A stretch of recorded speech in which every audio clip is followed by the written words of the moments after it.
оиди мондани ин кор ҳамоҳангӣ шудааст ва барои ҳамин ҳар як тине ки шумо ба ин корт мегузаронед барои пардохт намудани зараре ки гӯё ки акии зат амон расонидааст ба ҷабридаҳо пардохт карда мешавад. албатта мора дохил даромадан намемонам, вале мо дар берун меистем, чунки поддержкаи мо дар ин шабу рӯзҳо бисёр бародар Абдусалом ки ба фикрам мора тамошо кардааст, падари Ҳувайдои ғорамарг бисёр муҳиму зарур аст. дар бараш истем то худро танҳо ҳис накунад ва ҷои акии зат амонро холӣ нагузорем. Ина съёмка кунем, нишонти дӯстои бародарое ки дина мо эълон кардем, 6,500 бинанда доштем. Дина дар эфир гуфтем ки ага биёй ина ака 6,500 бинанда мана чанд касем? 10 касем, 12 касем. 500 ташнавиш ки миёем.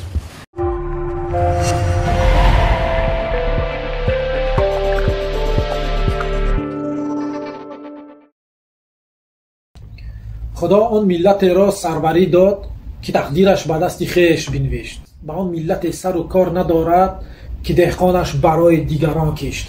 ассалому алайкум дӯстон, ҳамватанони муҳоҷирони азиз. ман Шуҳрат Қудратов, ҳуқуқшиноси маркази тоҷикон мебошам.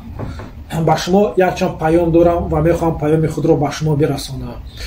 аввалин миннатдории худро ба шумо ва аз тими маркази тоҷикон ба шумо азизони шаҳри муҳоҷирон мерасонам ки шумо дар қазияи акии зат амон бетараф набудед ва моро оилаи ва хештабори наздикони акии зат амонро дастгирӣ намудед ва садо баланд кардед.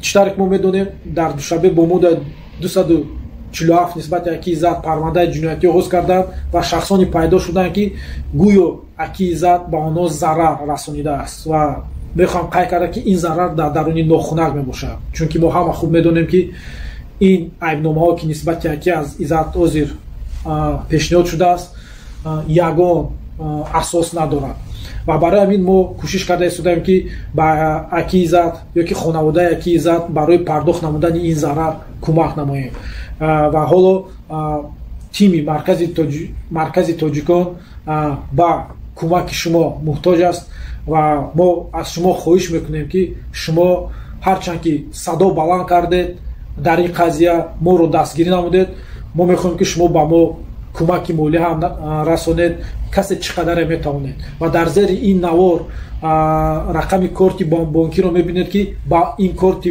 бонкӣ ба ман тааллуқ дорад ва бо хонаводаи акии зат амон оиди мондани ин корт ҳамоҳангӣ шудааст ва барои ҳамин ҳар як тине ки шумо ба ин корт мегузаронед барои пардохт намудани зараре ки гӯё ки акии зат амон расонидааст ба ҷабридаҳо пардохт карда мешавад, то ки акии зат аз озодӣ маҳрум карда нашавад.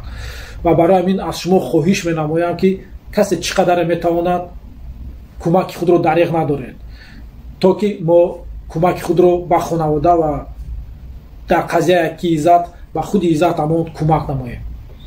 ва паёми дигари ман он аст ки пагоҳ 9 апрел дар суди вилояти Москва қазияи Ҳувайдои ғурамарг, яъне парвандаи ҷиноятии Ҳувайдои ғурамарг баррасӣ карда мешавад.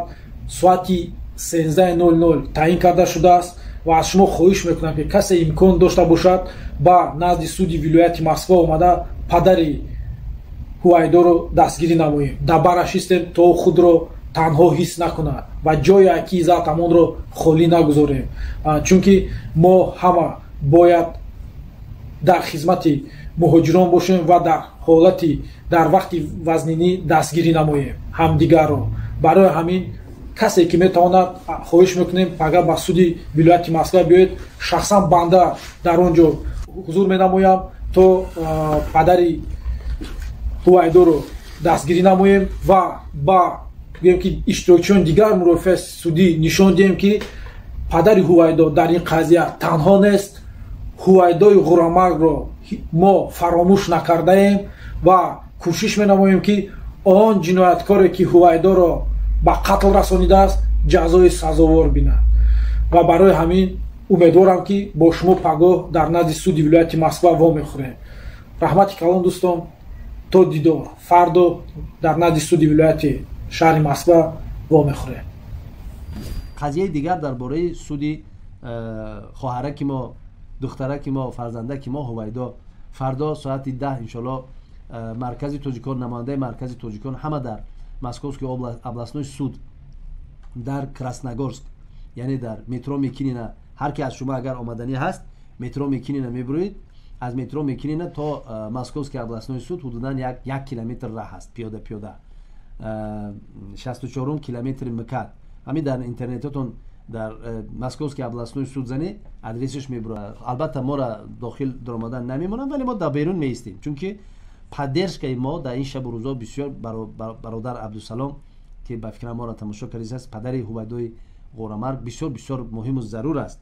اگر که سود مسکووسکی областной سیومین این تجاوزگر و تجاوزکار حکم داد و از 10 سال بالا، البته ما طلب میکنیم که پاژیزنیت تیاد یعنی عمرباد، ولی اگر از 10 سال بالا تیاد انشالله ما یعنی به هدف خودمان رسیدگی حساب میکنیم. و پدر هویدا نیز عبدالسلام که من دیروز با او صحبت داشتم، در روسیه فقط به همین خاطر است، یعنی عبدالسلام منتظر است که قاتل و تجاوزگر و تجاوزکار جزای خودش ببینه.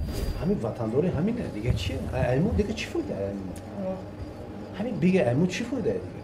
اگر همین روزی وازمین در پهلوی هموطن خودت نباشی، در پهلوی همشهری و همخون خودت نباشی، چی لازمه دیگه؟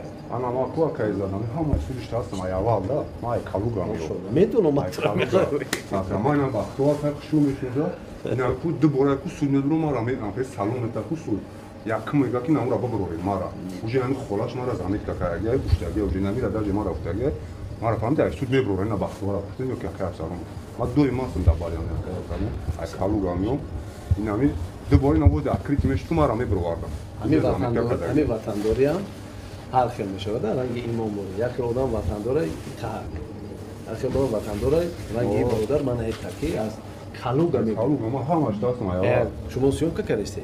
اینا سیومکا کنید نشونتی دوستای برادری که دین ما اعلان کردیم 6,500 بیننده داشتیم دین در افیر، گفتیم که اگر بیوی اینا اگر 6,500 بیننده منم چند کسیم؟ 10 کسیم 12 کسیم 500 تاش نویش کی میوی مهم نیست که در اینجا چی گپ میشه، مهم نیست در اینجا چی گپ میشه در بالا در زل سو، مهم انامی آمدن رفتن ما است. هممون زندگی داریم، هممون کار داریم، لیکن اینمی در 1 سال در 10 سال یک بار 1 ساعت یا 2 ساعت بیشتر نیست.